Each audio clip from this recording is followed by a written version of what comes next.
മറ്റേതിൽ നിന്നും വ്യത്യാസമായി ഇന്ന് നമുക്കൊരു കൂണിൻ്റെ വീഡിയോ ചെയ്ത് നോക്കാം കേട്ടോ. അപ്പോൾ ഇത് ചിപ്പി കൂണാണ്, ഞാൻ സൂപ്പർ മാർക്കറ്റിൽ നിന്ന് വാങ്ങിച്ചതാണ്. ഇതൊക്കെ പലരും പല രീതിയിലായിരിക്കും ഉണ്ടാക്കാറുണ്ടാവുക. അപ്പം ഞാൻ എങ്ങനെയാണ് ഉണ്ടാക്കുന്നത് എന്നുള്ള ആ ഒരു രീതിയാണ് ഞാനിപ്പോൾ കാണിക്കുന്നത്. അപ്പോൾ നമുക്ക് ആദ്യം ഈ ഒരു കൂണൊക്കെ ഒന്ന് വൃത്തിയാക്കി എടുക്കാം. അങ്ങനെ വൃത്തിയാക്കിക്കൊണ്ടിരിക്കുമ്പോഴാണ് ഇതൊരു വീഡിയോ ആയിട്ട് ചെയ്യാമെന്നുള്ള തോന്നിയത്, അതുകൊണ്ടാണ് ഇപ്പോൾ വന്നത്. എല്ലാം നമ്മൾ കട്ട് ചെയ്ത് വെച്ചിട്ടുണ്ട്. ഈ ഒരു ബോക്സിന് 68 രൂപയാണ്.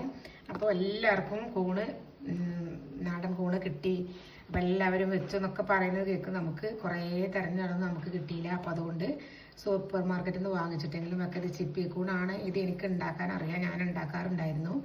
ഇപ്പോൾ കുറച്ചായിട്ട് ഞാനതിന് ശ്രമിച്ചിട്ടില്ല. അപ്പോൾ ഇൻഷാ അല്ലാഹ് നോക്കണം, ഞാൻ ഉണ്ടാക്കുകയാണെങ്കിൽ നിങ്ങളെ കൂടി കാണിക്കാം. അപ്പോൾ ഇത് നമുക്ക് നന്നായി കഴുകി വൃത്തിയാക്കി എടുക്കാം. കഴുകി വൃത്തിയാക്കി ഒരു ചട്ടിയിലേക്ക് ഇട്ട് കൊടുത്തിട്ടുണ്ട്. ഇത് കാണുന്ന പോലെ ഒന്നും ഉണ്ടാവില്ല, കൂൺ വാട്ടിയതുപോലെ എല്ലാവരും കേട്ടിട്ടുണ്ടാവും. അപ്പോൾ ഇതിലേക്ക് കുറച്ച് ഉപ്പ് ഇട്ട് കൊടുക്കാം നമുക്ക്. അപ്പോൾ ഉപ്പിട്ട് കൊടുത്തു. ഇനി നമുക്കിതിലേക്ക് കാന്താരി മുളക് ഇട്ട് കൊടുക്കാം. മുളക് നമ്മൾ ഞെട്ടിലോട് കൂടി ഇങ്ങനെ ഇട്ട് കൊടുക്കുകയാണ്.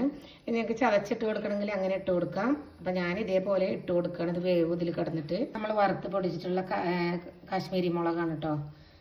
അപ്പോൾ അതും കൂടെ ഇട്ട് കൊടുത്തു. നമ്മളിതിലേക്ക് ഒരു പിഞ്ച് മഞ്ഞൾപ്പൊടി കൂടി ഇട്ട് കൊടുത്തിട്ട് അടച്ച് വെച്ച് നന്നായി മിക്സ് ചെയ്യുക. അടച്ച് വെച്ചിട്ട് വേവിക്കണം കേട്ടോ. നമ്മുടെ കൂന് അടച്ച് വെച്ച് വേവിച്ച് ഇതേപോലെ ആയിട്ടുണ്ട്. ഇനി നമ്മളിതിലേക്ക് ഒരു ഇൻഗ്രീഡിയൻറ്റ് കൂടി ചേർക്കുന്നുണ്ട്. അപ്പോൾ നമ്മളൊരു ചെറിയ ടേബിൾ സ്പൂൺ മല്ലിപ്പൊടിയാണ് ചേർത്തിട്ടുള്ളത്.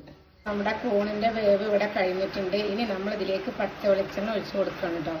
അത് നമ്മൾ ആവശ്യത്തിന് നമുക്ക് ഒഴിച്ചു കൊടുക്കാം. നല്ല ടേസ്റ്റ് ഉണ്ടാവും. അതായത് നമ്മളിതിലേക്ക് വേണമെങ്കിൽ വെളുത്തുള്ളി, കൊച്ചുള്ളി എല്ലാം നമുക്കിടാം. പക്ഷേ ഇതിൻ്റെ ഈ ഒരു കൂണിൻ്റെ കറക്റ്റ് ടേസ്റ്റ് നമുക്ക് കിട്ടണമെങ്കിൽ ഇതുപോലെ വേവിക്കണം. അപ്പോൾ കാശ്മീർ മുളക് വീട്ടിൽ പൊടിച്ചതുകൊണ്ട് കളറിന് കുറച്ച് കുറവുണ്ട്, പക്ഷേ ടേസ്റ്റിന് ഒരു വ്യത്യാസം ഉണ്ടാവും കേട്ടോ. ഒഴിച്ചു കൂടാനാവാത്ത നമ്മുടെ കറിവേപ്പിലയും കൂടി ഇട്ട് കൊടുത്തിട്ട് നന്നായി ഒന്ന് മിക്സ് ചെയ്യുക. തീ ഓഫ് ചെയ്യാണ് കേട്ടോ. കൂൺ ഇവിടെ റെഡി ആയിട്ടുണ്ട്.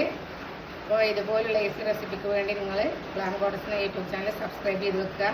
അടിപൊളി ടേസ്റ്റാണ് കേട്ടോ. ടേസ്റ്റ് ചെയ്ത് നോക്കി, നല്ല ടേസ്റ്റ് ഉണ്ട്. അപ്പോൾ അടുത്തൊരു കിടിലൻ വീഡിയോയുമായി കാണുന്നതുവരെ താങ്ക് യു.